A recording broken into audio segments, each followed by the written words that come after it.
कधीच नाही चुकणार तुमचे फेवरेट टीव्ही शोज झी5 सोबत, तेही एकदम फ्री।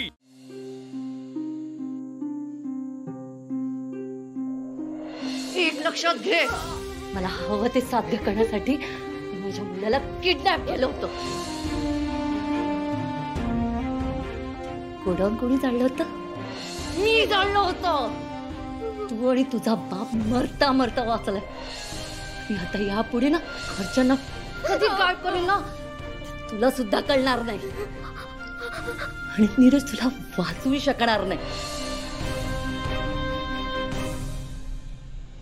नीरज सर आल्यावर त्यांना कसं सांगायचं की त्यांना त्यांच्या आईनेच किडनॅप करायला सांगितलं होतं? त्यांना काय वाटेल त्यांच्या आईबद्दल? आणि त्यांनी विश्वास ठेवला नाही तर?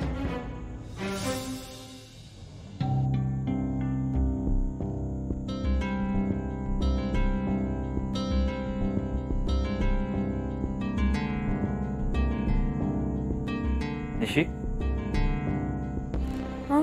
काय झालं? झोपली नाहीस?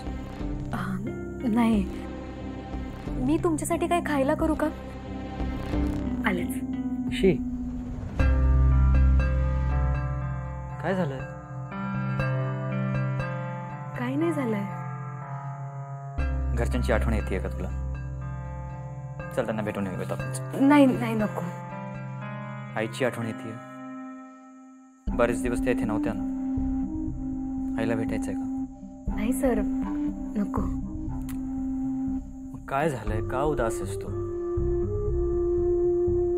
चल, तुझा मूड छान होईल अशी तुला एक मी गुड न्यूज देतो। बस बस सर? बस ते बस। मी आणि श्रीनू त्या गुंडांना शोधायला गेलो होतो ज्यांनी माझं किडनॅप केलं होतं। ते किडनॅपिंग मागे नेमकं कोण हे मला शोधून काढायचं होतं। सांग, मला किडनॅप करायला तुला कोणी सांगितलं होतं? दादा खोत, दादा खोतांचं नाव घ्यायला तुला कोणी सांगितलं? माहित नाही, सांग नाही तर शिर्के। आणि निशी, तो शिर्के आहे। आणि काय म्हणजे पुढे आणखी कळलं का काही तुम्हाला? नाही ना ग, ते पळून गेले। आमच्या हाती प्रूफ लागलंच नाही, पण लवकरच आम्हाला प्रूफ सुद्धा सापडेल। म्हणजे आपल्याला तुझ्या बाबांना सगळ्यांसमोर निर्दोष सिद्ध करता येईल। मला सगळं ठाऊक असून तुम्हाला कसं सांगू हे कळत नाहीये।